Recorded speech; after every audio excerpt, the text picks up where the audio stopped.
Esther, chapter 7. So the king and Haman came to the banquet with Esther the queen.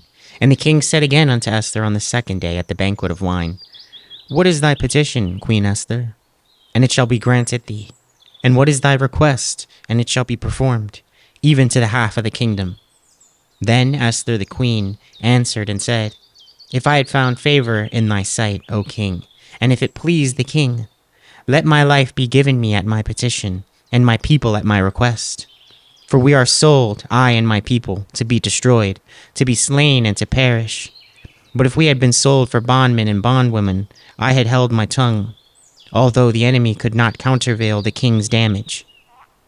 Then the king Ahasuerus answered and said unto Esther the queen, Who is he, and where is he, that durst presume in his heart to do so? And Esther said, The adversary and the enemy is this wicked Haman. Then Haman was afraid before the king and the queen. And the king, arising from the banquet of wine, in his wrath went into the palace garden.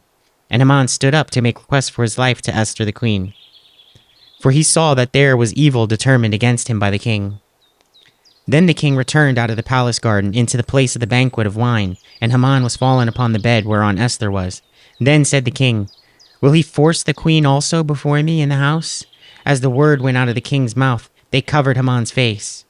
And Harbonah, one of the chamberlains, said before the king, Behold also, the gallows 50 cubits high, which Haman had made for Mordecai, who had spoken good for the king, standeth in the house of Haman. Then the king said, Hang him thereon. So they hanged Haman on the gallows that he had prepared for Mordecai. Then was the king's wrath pacified. Esther, chapter 8. On that day did the king Ahasuerus give the house of Haman the Jews' enemy unto Esther the queen. And Mordecai came before the king, for Esther had told what he was unto her. And the king took off his ring, which he had taken from Haman, and gave it unto Mordecai. And Esther set Mordecai over the house of Haman. And Esther spake yet again before the king, and fell down at his feet, and besought him with tears to put away the mischief of Haman the Agagite, and his device that he had devised against the Jews. Then the king held out the golden scepter toward Esther. So Esther arose and stood before the king, and said, If it please the king, and if I have found favor in his sight, and the thing seem right before the king, and if I be pleasing in his eyes, let it be written to reverse the letters devised by Haman the son of Hammedatha the Agagite, which are in all the king's provinces. For how can I endure to see the evil that shall come unto my people? Or how can I endure to see the destruction of my kindred? Then the king Ahasuerus said unto Esther the queen, and to Mordecai the Jew, Behold, I have given Esther the house of Haman, and him they have hanged upon the gallows, because he laid his hand upon the Jews. Write ye also for the Jews, as it liketh you, in the king's name, and seal it with the king's ring. For the writing which is written in the king's name, and sealed with the king's ring, may no man reverse. Then were the king's scribes called at that time in the 3rd month, that is, the month Sivan, on the 23rd day thereof. And it was written according to all that Mordecai commanded unto the Jews, and to the lieutenants, and to the deputies and rulers of the provinces, which are from India unto Ethiopia, 127 provinces, unto every province according to the writing thereof, and unto every people after their language, and to the Jews according to their writing, and according to their language. And he wrote in the king Ahasuerus' name, and sealed it with the king's ring, and sent letters by posts on horseback, and riders on mules, camels, and young dromedaries. Wherein the king granted the Jews were in every city to gather themselves together, and to stand for their life, to destroy, to slay, and to cause to perish all the power of the people in province that would assault them, both little ones and women, and to take the spoil of them for a prey. Upon one day in all the provinces of King Ahasuerus, namely, upon the 13th day of the 12th month, which is the month Adar, the copy of the writing for a commandment to be given in every province was published unto all the people, and that the Jews should be ready against that day to avenge themselves on their enemies. So the posts that rode upon the mules and camels went out, being haste and pressed on by the king's commandment. And the decree was given at Shushan the palace. And Mordecai went out from the presence of the king in royal apparel of blue and white, and with a great crown of gold, and with a garment of fine linen and purple. And the city of Shushan rejoiced and was glad. The Jews had light and gladness and joy and honor. And in every province and in every city, whithersoever the king's commandment and his decree came, the Jews had joy and gladness, a feast and a good day. And many of the people of the land became Jews, for the fear of the Jews fell upon them. Esther, chapter 9. Now, in the 12th month, that is, the month Adar, on the 13th day of the same, when the king's commandment and his decree drew near to be put in execution, in the day that the enemies of the Jews had hoped to have power over them, though it was turned to the contrary, that the Jews had rule over them that hated them. The Jews gathered themselves together in their cities throughout all the provinces of the king Ahasuerus to lay hand on such as sought their hurt, and no man could withstand them, for the fear of them fell upon all people. And all the rulers of the provinces, and the lieutenants, and the deputies, and officers of the king helped the Jews because of their fear of Mordecai fell upon them. For Mordecai was great in the king's house, and his fame went out throughout all the provinces. For this man Mordecai waxed greater and greater. Thus the Jews smote all their enemies with the stroke of the sword, and slaughter, and destruction, and did what they would unto those that hated them. And in Shushan the palace the Jews slew and destroyed 500 men.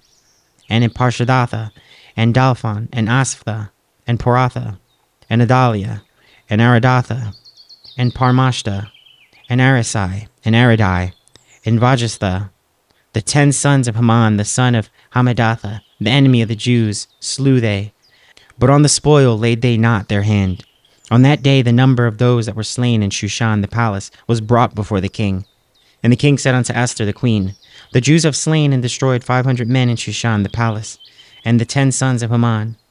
What have they done in the rest of the king's provinces? Now what is thy petition? And it shall be granted thee. Or what is thy request further? And it shall be done. Then said Esther, If it please the king, let it be granted to the Jews which are in Shushan, to do tomorrow, also according unto this day's decree, and let Haman's 10 sons be hanged upon the gallows. And the king commanded it so to be done, and the decree was given at Shushan, and they hanged Haman's 10 sons. For the Jews that were in Shushan gathered themselves together on the 14th day also of the month Adar, and slew 300 men at Shushan. But on the prey they laid not their hand. But the other Jews that were in the king's provinces gathered themselves together and stood for their lives, and had rest from their enemies, and slew of their foes 70 and 5,000. But they laid not their hands on the prey. On the 13th day of the month of Adar, and on the 14th day of the same rested they, and made it a day of feasting and gladness. But the Jews that were at Shushan assembled together on the 13th day thereof, on the 14th day thereof, and on the 15th day of the same they rested, and made it a day of feasting and gladness. Therefore the Jews of the villages that dwelt in the unwalled towns made the 14th day of the month of Adar a day of gladness and feasting, and a good day, and of sending portions one to another.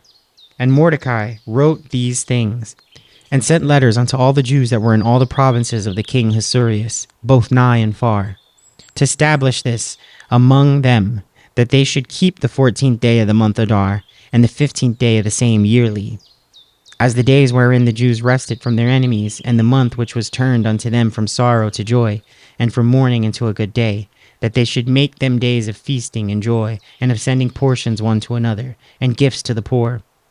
And the Jews undertook to do as they had begun, and as Mordecai had written unto them. Because Haman the son of Hammedatha, the Agite, the enemy of all the Jews, had devised against the Jews to destroy them, and had cast pur, that is, the lot, to consume them, and to destroy them.